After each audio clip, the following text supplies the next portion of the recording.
30 years after the mysterious disappearance of his first love, Garrett spots a cleaning woman in a supermarket and instantly recognizes the silver necklace he once gave Ellie.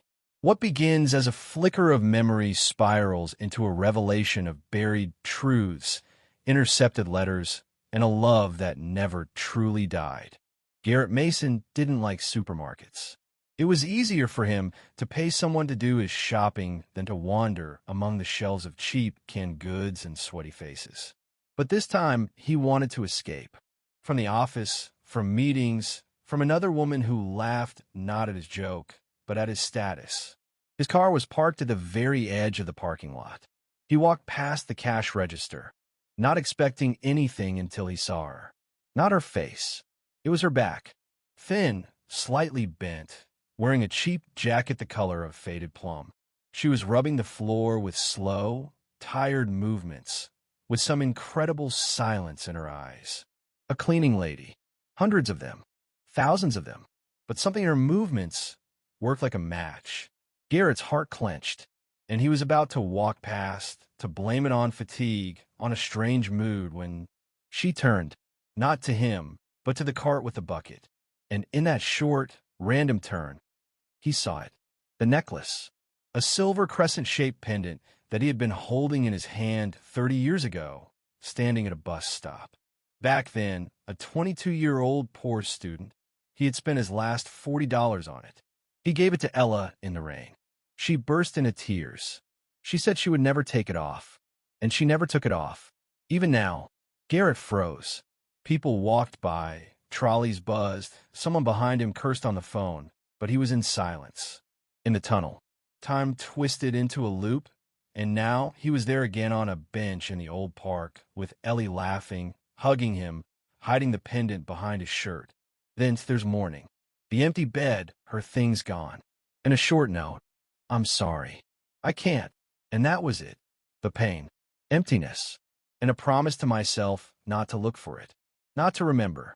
To forget. But how do you forget something that is now standing 3 meters away from you, erasing the floor as if it had never existed in your heart? She raised her head. Her eyes were tired. The bruises under her eyelids were as deep as the wrinkles of memory.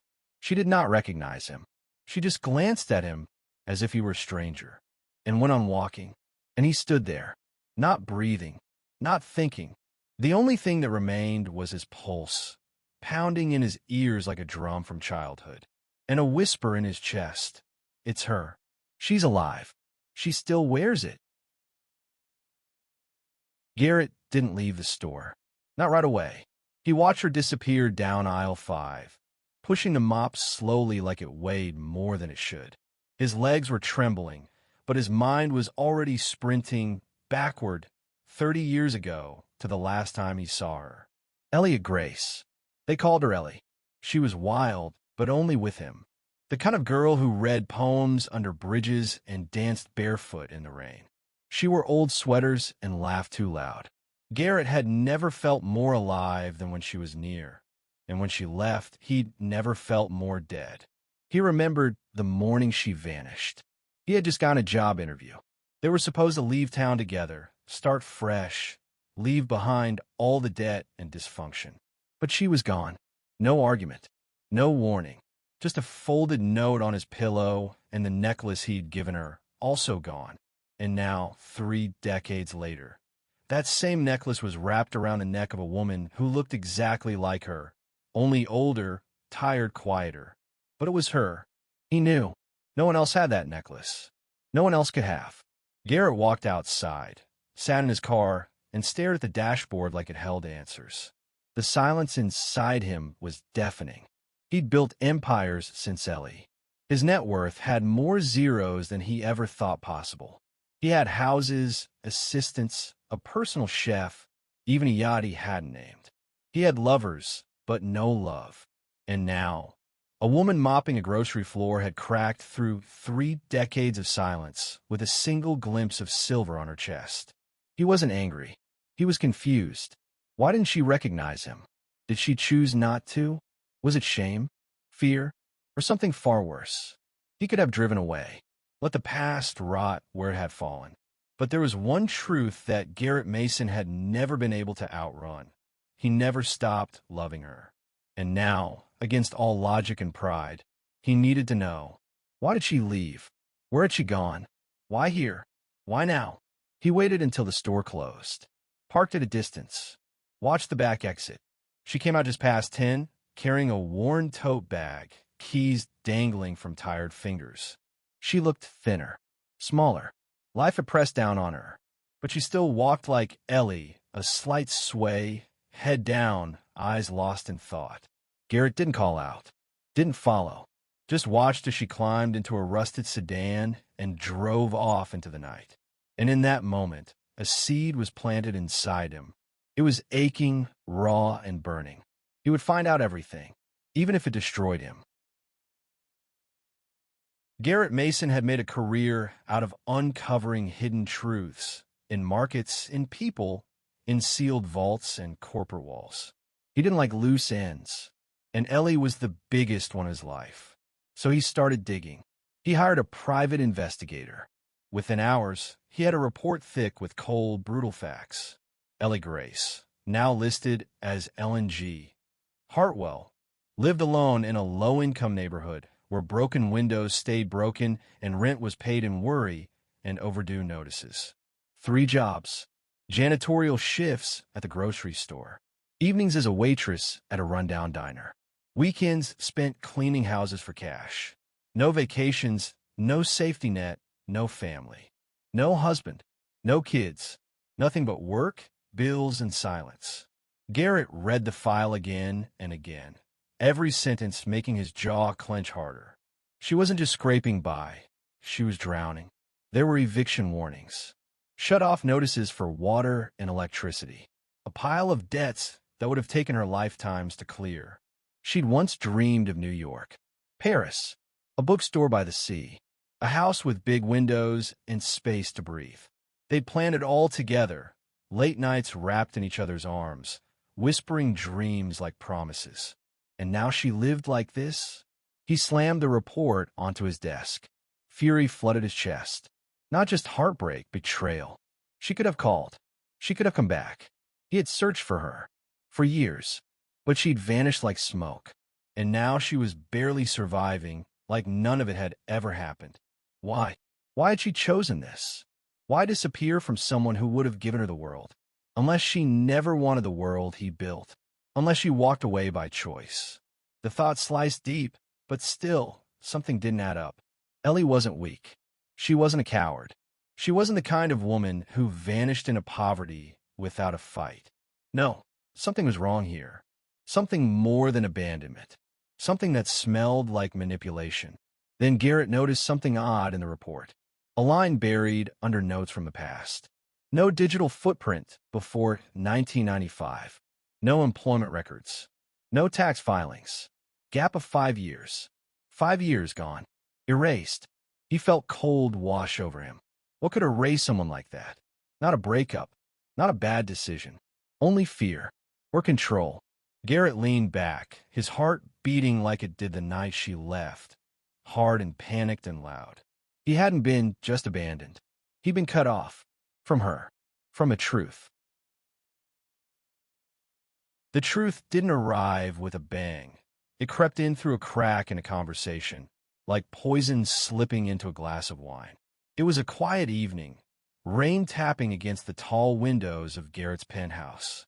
His sister, Susan, was sipping a glass of red, perched on the velvet armrest of a chair she didn't belong in. She always looked comfortable among riches she didn't earn. Garrett had brought up Ellie casually, or at least that's what he told himself. Testing the waters. Watching Susan's eyes. I saw someone at the store. Cleaning. Looked like her. Susan blinked slowly. Took a long sip.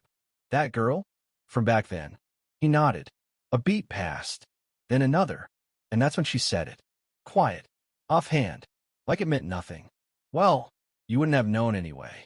I burned those letters. The air snapped. What? Susan waved her hand like she was brushing away a mosquito. Ellie wrote you. After she left. A couple of times.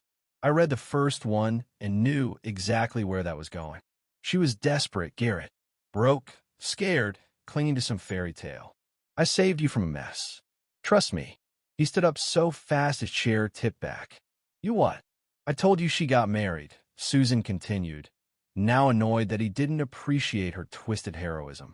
You wouldn't let it go. You were obsessed. You were going to throw your life away on someone who had nothing but debt and dreams. So I lied. She begged you to come, to forgive her. She said she made a mistake. But I knew better. The words hit like shrapnel. She had reached out. Ellie had asked for him, for help, for forgiveness. And he never knew. Because of Susan. Because of his family. Because he was too blind, too trusting, to imagine betrayal could come from within his own blood. He felt sick. The past 3 decades rewrote themselves in his mind. Every year, he spent wondering why Ellie vanished. Every sleepless night, every brick he laid on top of that grief, building his empire out of ashes and unanswered questions. All of it a lie. She hadn't left him. She'd been cut off. He walked to the window, chest heaving. The city lights below looked colder now. Fake. He had built everything trying to forget a wound that was never meant to exist. You destroyed my life, he said, barely above a whisper. Susan scoffed. Oh, don't be dramatic. You're rich. You moved on. But he hadn't. Not really. And now? Now he knew the truth. Ellie had loved him. She had needed him. And he hadn't been there. Because someone made sure he couldn't be. Garrett didn't speak to her. Not yet. He wasn't ready. Or maybe he didn't believe he deserved to be. So he watched. Every evening for a week, he returned to that worn-down grocery store like a man haunted. Parked just far enough to go unnoticed, just close enough to see her. The woman who once held his heart like a fragile flame, and who now pushed a mop with hands too tired for the life she'd been handed. Ellie didn't walk like someone broken. She walked like someone determined not to break. Even when her steps faltered, even when she leaned against the wall for a breath she didn't have time to take, she stood tall, proud, quietly defiant against the world that had kicked her in the ribs again and again. Garrett found himself holding his breath when she did. One night, he followed from a distance. Not to stalk, to understand. She left work late, almost midnight, trudging through cold wind in a second-hand coat far too thin. She didn't take the bus. She walked, nearly 40 minutes on aching legs, past shuttered stores and flickering streetlights. When she reached the small apartment building, chipped paint, broken steps, she didn't go inside right away. She looked up to the second-floor window. A curtain moved. A child peeked out. And Ellie smiled. That was the first time Garrett saw her face clearly. Older, yes. Weathered by years of exhaustion and grief. But still her. Still the girl who once believed they could escape anything together. Through quiet inquiry, Garrett learned more than he wanted to know. Ellie had a daughter, Ava, bright, gentle, stubborn like her mother.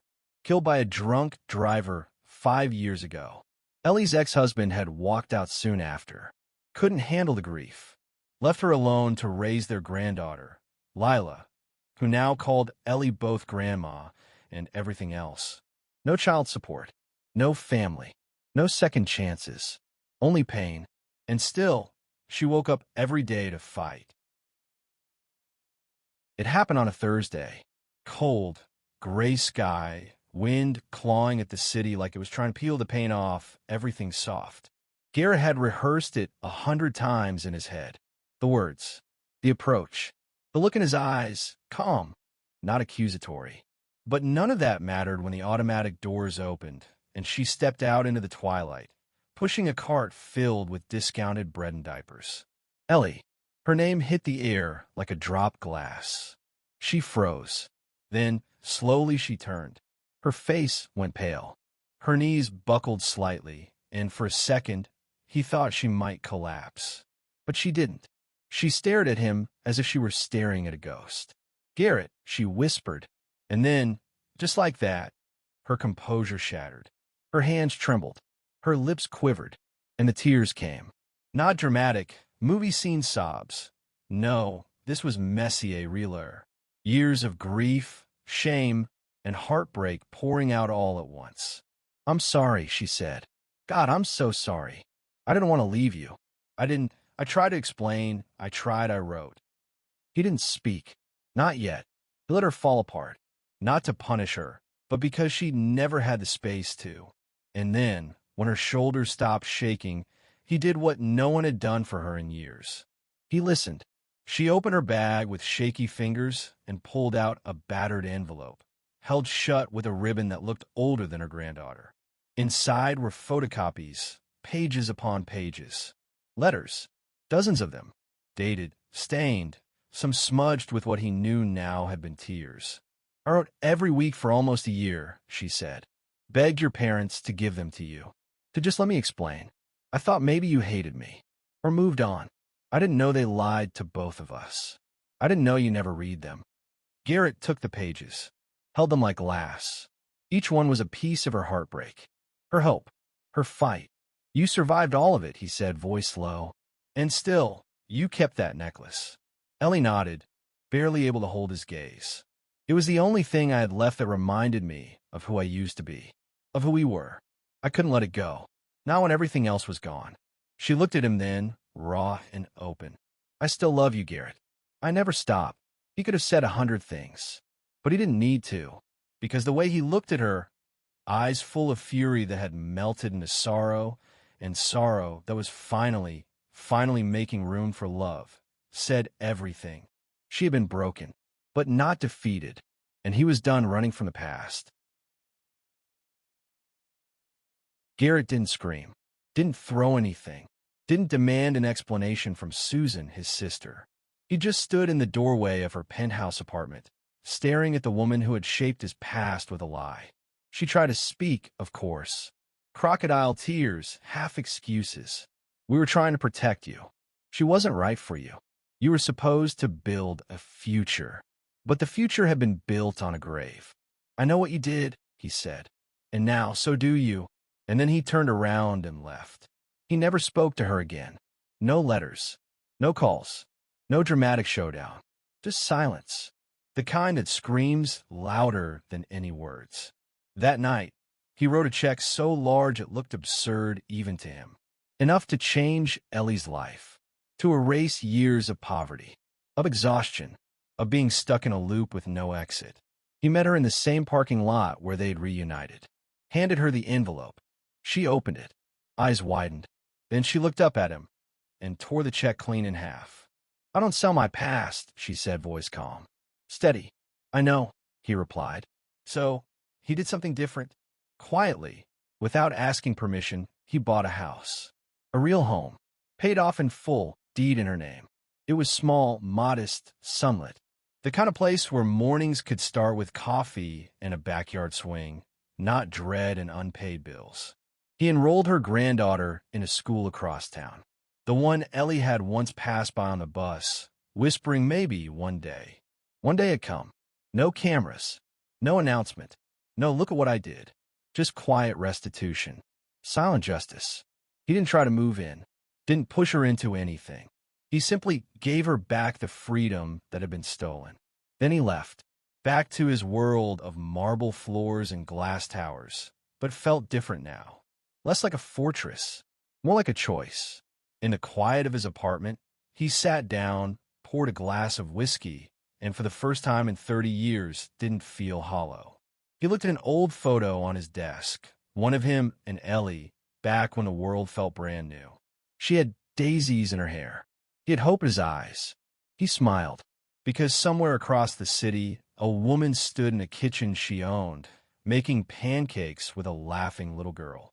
Because a necklace wasn't just a necklace, it was a promise. And because love, the real kind, doesn't always roar. Sometimes it whispers back through the silence and stays. A month passed, just enough time for wounds to stop bleeding. Not heal, but scab. The kind of time where silence stretches, but doesn't snap. It was a warm afternoon, unremarkable to the rest of the world. But to Ellie, it felt like the breath before something sacred. She walked slowly through the park. The same one where, once upon a life ago, they used to sit beneath the oak trees and talk about running away. About futures bigger than their town, than their names, than the weight they'd both carried. Now, the leaves rustled the way they used to, whispering secrets. And there it was, the bench. It looked ordinary from afar, just old wood and iron. But up close, a plaque shimmered in the soft sunlight. For Ellie, for all the years I waited. She stood still for a long moment, the kind of stillness that comes when every cell in your body is remembering something at once. Then she sat. Her hands trembled slightly, not from fear, but from the quiet swell of something long denied, peace. Around her neck, the necklace still hung, tarnished with time, a little dulled, but never broken, never taken off. It had survived lost homes, second-hand jackets, eviction notices, long nights. It had seen her cry, beg, laugh, hope. It had always been his love, even when he hadn't been. And then, he was there. No grand entrance, no speech, no dramatic music rising in the background. Just him, walking toward her, like a man late to a promise he never stopped meaning to keep. He sat down beside her, didn't speak, didn't need to. She didn't cry. Not this time. She just reached out and took his hand like no time had passed, and yet every year lived inside that touch. The park around them stayed quiet.